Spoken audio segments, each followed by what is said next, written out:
So this is a reflections episode. What is it about this podcast that I felt was important? Why am I even doing this? No one's really forcing me. I started it in the context of the pandemic. Like many of you, I found myself having to work from home, and I wanted to spend a bit more time going deeper into certain topics and certain issues. This came in a certain context, of course. It came after I experienced and witnessed and documented the October uprising in Lebanon last year, October 2019. So far, I've released 50 episodes. From now on, I will try and keep it to roughly one episode a week. Sometimes it will be a bit more, so maybe there might be 2 episodes in a week, but on average, it will be one episode a week. The reason for that is to sort of allow myself the time to research further topics that I may not be as familiar with. In terms of countries, it does vary quite a bit, and you have a number of episodes that aren't really about any one country, although we might focus on certain countries. For example, there is an episode with Chuck Derry called The Risks of Psychologizing Patriarchal Oppression, and we sort of focused on Lebanon and the US, where he's from, and so I'm from Lebanon, of course. But it isn't really about Lebanon or about the US, it's about masculinity and patriarchy, so this kind of applies a bit everywhere. And you have certain other topics like, disinformation, post-truth, and what to do about them with Peter Pomerantsev that focuses on Russia, the US, a bit of the UK, and so on. But again, it's not really just about them. It's about the concept of disinformation. How does it work? Why is it that successful? And what can we do about it? And then you have some episodes that focus on a specific topic or specific country at a specific moment. So there is an episode with Timo Azhari on Lebanon's deep crisis explained. This was released before the August explosion, so that is a context that needs to be taken into consideration when listening to it. Many of these episodes end up having sort of an archival value. It's something that I feel people can, in 5 years, listen to and still find something important to learn from. An example of that is Wafa Mustafa's episode on her father, Ali Mustafa, his disappearance in Syria. His forced disappearance in Syria, I should say. This is something that if one day Mr. Ali is released, hopefully that happens, it's still an episode that is worth listening to. It doesn't stop if the end of that story, if you want, is a good one. It's about how a daughter is able to focus her life on her dad's cause and the cause of her dad in itself, which is not, to put it very mildly, an easy thing to do. And so you would have episodes like hers, and then you would have other episodes like the one I had with Ziad Majid, reflecting on the legacy of Samir Asir, on the date when Samir Asir was assassinated, which happened to be my birthday, and we kind of talk about this and how, what it meant to be 14 when he was assassinated and so on. There is, this in itself is like, so it's 15 years on since Samir Asir was assassinated. You sort of have like a temporal mark, if you see what I mean, but this will still be relevant in 15 years. We might have another episode in 15 years, who knows? And then you have other episodes that are more kind of abstract. So you have Lina Munzer speaking about the Lebanese Revolution. I had 2 episodes with Lina, but I'm talking about the first one here, which is entitled On Primo Levi, the Lebanese Revolution and Life in the Midst of History. So it's about the Lebanese Revolution, but it's not just about the Lebanese Revolution. We speak about Primo Levi, of course, the Italian Holocaust survivor and polemicist and writer and essayist and so on. And similarly, the episode with Salim Haddad is not just about his life in Lisbon, but also about his the influence that the Portuguese writer Fernando Pessoa has had on his life. So the episodes are local but also global. They're personal but also political. That's kind of by design, of course. This is something that I'm actively trying to get at in, I wouldn't say all of the episodes, but most of them. When I try to speak with someone, I don't necessarily agree with that person. Of course, I have an internal bias, and so I would look for people that I already appreciate or whose work I find valuable. We all do that, to different extents. But that's not really the primary reason why I have them on. I have them on because I either think that they have something to say, which is very important, and then that thing could be just something that's important about them personally or about their work, or both. It could be a cause that they really value. It could be a moment in their lives that has really changed them and that therefore is worth talking about, That's kind of it. It's still vague. I really apologize for this. I don't know how to make it less vague. I'm kind of still working on it. But this sort of brings me to the other thing I wanted to talk about, which is that this podcast is entirely self-run. I do everything, really. So I host it, I edit it, I research for it. I try and advertise, which I tend not to be very good at. And so you will definitely see a difference between the first few episodes and the last episodes. And that's simply because, in the past few months, I've started to learn on how to make this better, how to make this sound better. But over the past few months, really, the more I've been doing this, the more I've also enjoyed it. But at the same time, the more I started realizing the toll it takes, right? 50 episodes in roughly 6-7 months is not easy. It really isn't easy. Some episodes I feel could have needed a bit more research. Other episodes probably maybe could have been a bit shorter. Other probably should have been a bit longer. Those are processes that you sort of end up figuring it out as you go along, really. Of course, I have also been influenced and I've used other podcasts to learn from. There are many podcasts that I listen to. The reason why I'm doing one is because I also enjoy the format, so I listen to many of them as well. On that, I should say that like in the monthly newsletter that I release on Hummus for Thought, I also include like recommended podcasts. From now on, it will be 5 recommended podcasts a month, which comes out the newsletter comes out on the first Sunday of every month. So there's a lot I want to get into. I really hope this is something that you're interested in. If not, that's honestly fine. I can't appeal to everyone, so that's fine. So I'm starting a number of projects and I'm continuing existing projects. Projects that I'm continuing are the 2 obvious ones, I guess, for those who know me. The Fire These Times, which is the podcast, and Hummus for Thought. Hummus for Thought is a blog that I launched with a friend at the end of 2011, very much in the context of the Arab Spring at the time. And its intended purpose at the time was to just focus on, so one of my early obsession, if you want, is the kafala system and the movement to abolish it in Lebanon. I also focused quite a bit on LGBTQ rights in Lebanon and women's rights in Lebanon as well. But as well, refugee rights, kind of all of these topics that in a patriarchal capitalist society, they tend to be overlooked, obviously sort of by design. Then over the years, it sort of developed into something else. I think I got a bit too addicted to social media, to Facebook, especially at the time. And the blog switched from having a Facebook page to being the Facebook page. And I think that by the time I quit Facebook, I deleted it a couple of years ago, I had sort of taken all of that energy down with me. I became dependent for the views on the articles I would publish on Hummus for Thought. The views would come through Facebook, and that's obviously a big problem because it's to put it very mildly, extremely unethical corporation. I've been having ups and downs with social media. Now it's really mostly down. I've quit most social media, and the remaining one, which is Twitter, I've reduced it to the absolute minimum just to stay in touch with a few people that I wouldn't be in touch with otherwise. So let's put that aside for now. I'll probably have an episode on the issues with social media. I haven't decided on the guest yet, but it's a topic that I'm very concerned with. So I'll probably talk about this at some point.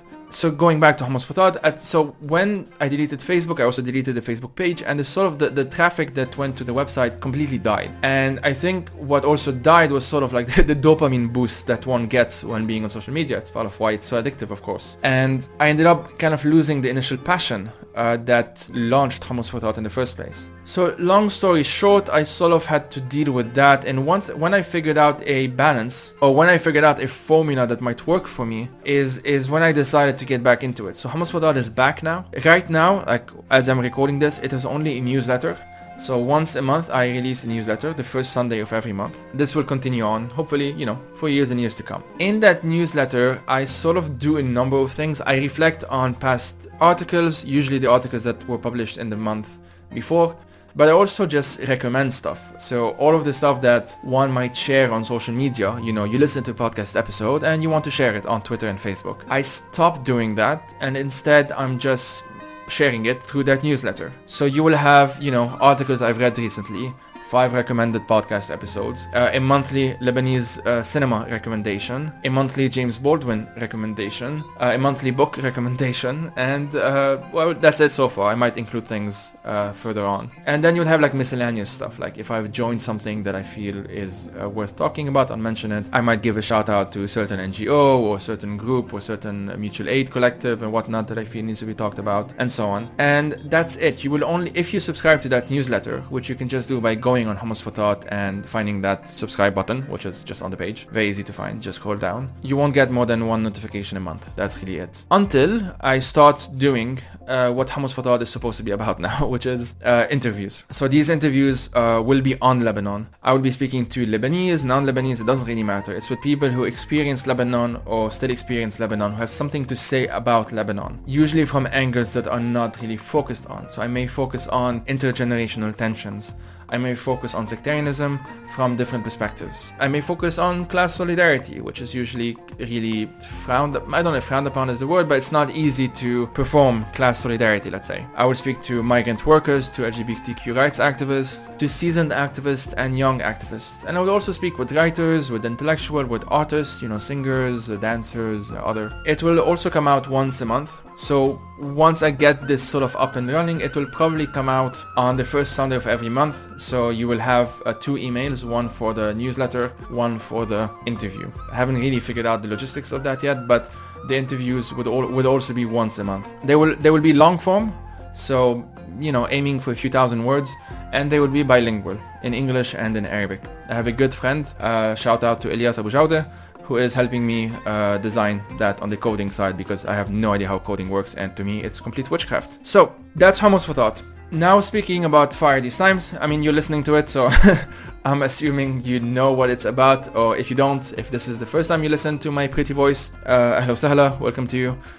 This is a podcast about a bit of everything, really. I'm still struggling to define it. If you go on the website, which is The Fire This Time, and the time is .me, so it's thefireTI.me. That's the website. I tried to be creative with that one. I don't know if I succeeded. You will see that the episodes are a bit about everything, as I just mentioned before.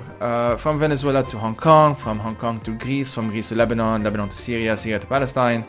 A bit about the US, a bit about the UK, and I will progressively continue to expand, prioritizing first the countries and regions I'm more familiar with, but I will also try and sort of explore topics that I may not be as familiar with, and so you will sort of be learning at the same time as I'm learning. I should amend this by saying that I will be doing my research before every episode, of course, just to be also engaging. So those are the 2 main ones I'm focusing on right now. But that's not it, really. There are 2 projects that are upcoming, and a third one which is more long-term. So the 2 projects that are coming are LebaneseCinema.com, which exists, it's up and running, but there's nothing really yet on it. And as it sounds, it's about Lebanese cinema. Its intended purpose is to just be a sort of database for people who are interested in Lebanese cinema. It's really that simple. And so I'll be putting recommended books, recommended articles, reviews, essays, reflections. I will be posting some interviews, and here there'll be a bit of cross-posting between Hummus for Thought and LebaneseCinema.com, because sometimes I will interview filmmakers and actors and whatnot on Hummus for Thought, and so I'll just republish it there. But the main goal is to just be sort of database, a resource for people who want to explore Lebanese cinema. But it won't just be on Lebanese cinema, that will just be the focus. I will also be exploring Turkish cinema, Israeli cinema, Palestinian cinema, Syrian cinema, and Iranian cinema. Those are the countries that I tend to focus on in my work, in my writing, and I consume in some ways the cultures of those countries, especially anything related to cinema. Kind of an obsession of mine, if that is not obvious by now. So that's LebaneseCinema.com, and there should be content starting to be published on it in the coming weeks. The other one is called Ecolair. So Ecolair started with a pun, which I'm actually very proud of. So it's Ecolair, it's a French pun, l'ère de l'écologie, the era of ecology, and at the same time it's Ecolère, so anger, I guess, rage, colère is rage in French, whatever. And so the idea is we will be exploring the intersection between our digital worlds, very broadly speaking, everything related to the internet, social media, technology, the concrete manifestations of that, so the waste of technology, how to make technology ethical,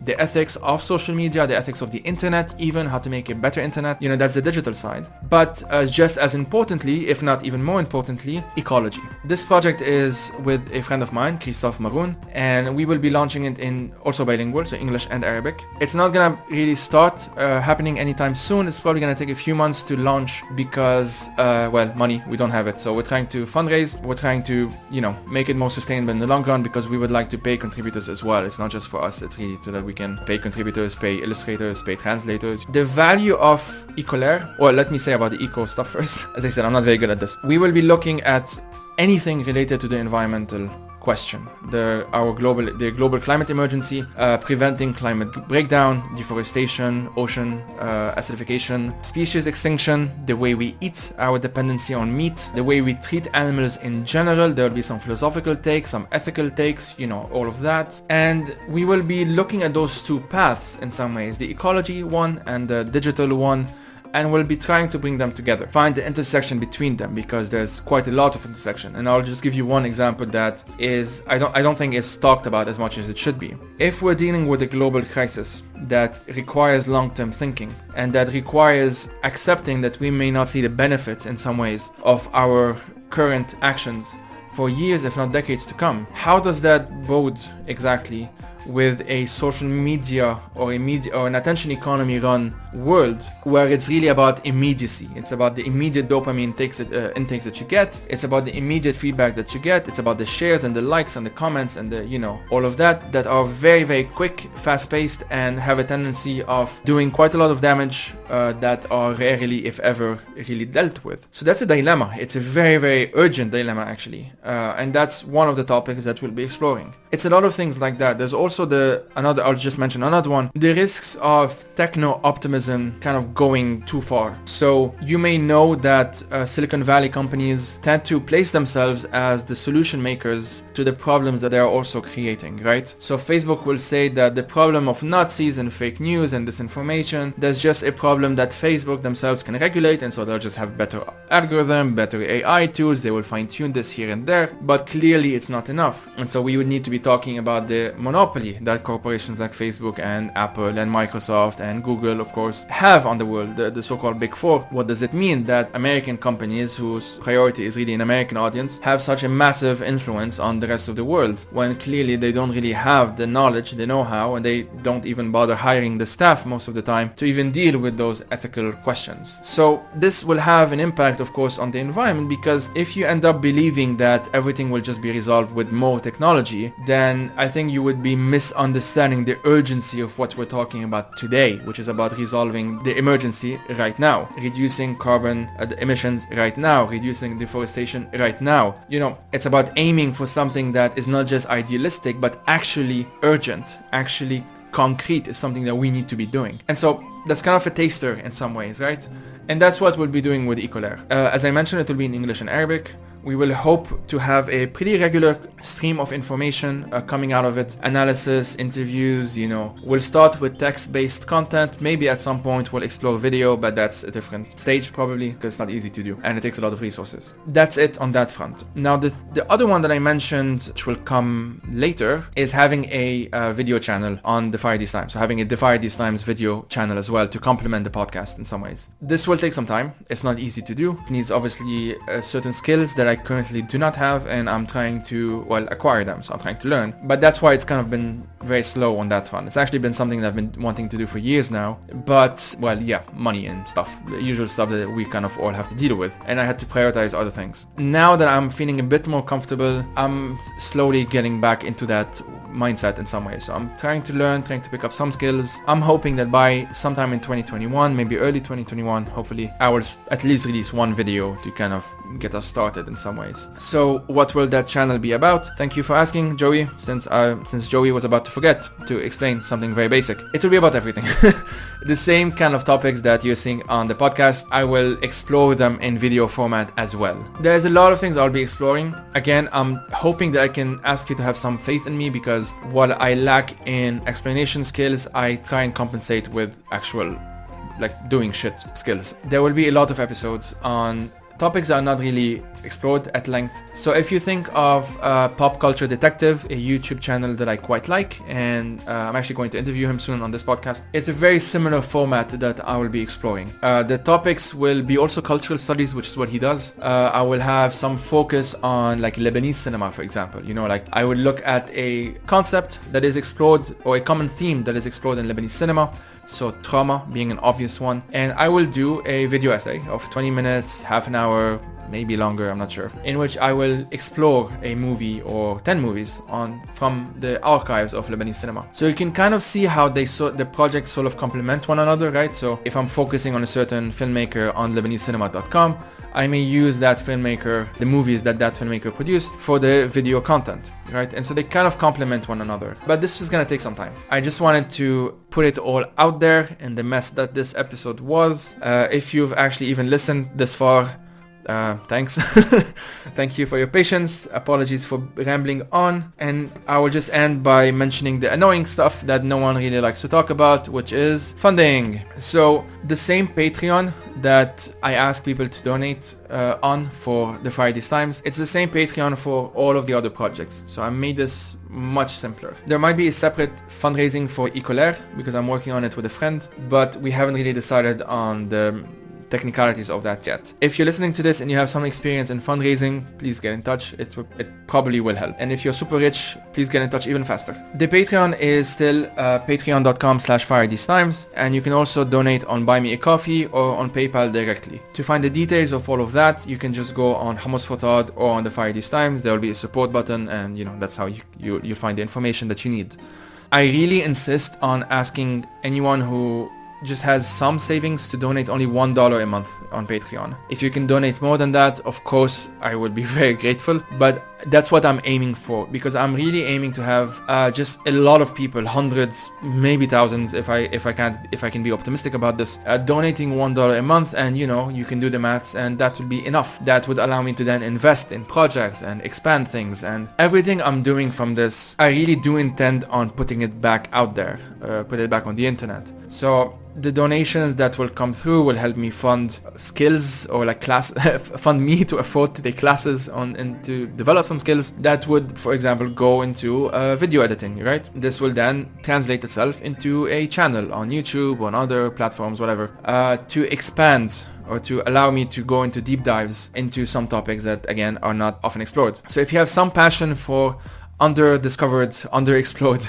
topics, I hope that I will be able to show that this will be a worthy investment, basically. That's kind of the goal. I have a 2 years plan, is what I'm trying to get at. So until mid-2022, I'm trying to get the monthly donations to go up to a few thousands. Because if I manage to do that, I will be able to pretty much do this full time. And I will be very transparent. I'm very transparent about where the money goes. Right now the money just goes to the podcast. It's very simple, very straightforward. It's a modest amount of money. It's $160 or something per month is what I'm making so far, and I'm honestly very grateful for every dollar. I'm just trying to be real with you. In order to sustain this long term, I would probably have to try and get it up significantly. And this will, again, this will not just go to helping me pay rent and stuff, but pay translators, pay subtitlers, even pay so when we get to the video format, pay illustrators to make what you're reading just more pleasant to read, to be honest, which is important. And the translators I will focus first on Arabic, so English and Arabic will be the two primary languages on these projects, but I'm not stopping at English and Arabic, and that's something that I also tend to forget to explain because I'm shit at it. On Hummus for Thought, for example, occasionally when I manage to, if someone is able to translate, for example, I will accept whichever language it is. If I'm interviewing people on Lebanon, it would be quite nice to have these interviews translated into Amharic or Tagalog or Tamil. Many of the languages of migrants in Lebanon, we don't often think of translating things related to Lebanon into these languages. Armenian, Syriac, Hebrew, maybe controversial to some people listening, but I think there's some value in doing that as well. Persian, Turkish, Sorani and Kurmanji, Italian, Spanish. These are all languages that are available in my networks, but I can't really rely on the goodwill of people to just translate these things on a regular basis. Okay, I'm going to shut up now. The Fire These Times will continue. Take care, stay safe out there, wear a fucking mask please, defeat fascism everywhere. Anyway, take care.